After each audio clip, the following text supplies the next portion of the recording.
Commitment 2020 coverage now, and tonight we're getting a better idea about the candidates' positions on key issues in the run-up to the primary elections. As part of our ongoing coverage, we asked the Republican candidates for U.S. Senate their opinions about how the U.S. Congress can handle the COVID-19 pandemic. I think first and foremost to stop politicizing it.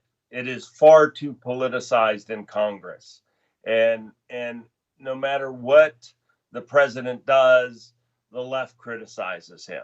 And so step one would be to focus on doing what's best for the American people, and instead of politicizing it and using it as leverage to attack the president. So that's step one.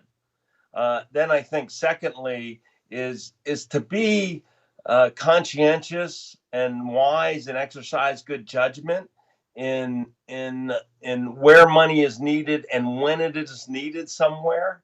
I think we're seeing far too much out of control Washington spending with respect to the COVID-19 situation. When first responders need money, let's get them money. When hospitals need money, let's get them money. When state and local governments need money as a result of COVID-19, let's get them money. But not this mindless shotgun approach to sending money everywhere. Well, first of all, they can stop this omnibus process that they're having that is not targeted and temporary, where they're spending way too much money on pork items going into this.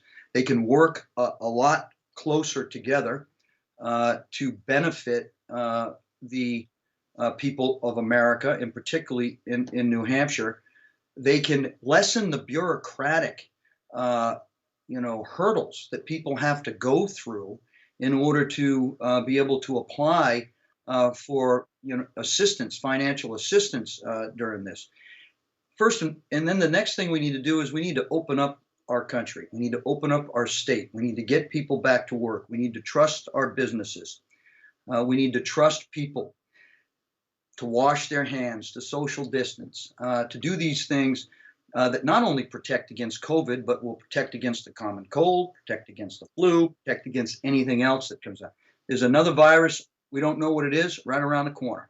What we can't do is we can't deteriorate the self-determination and initiative of America and get into another financial crisis. We can't afford that.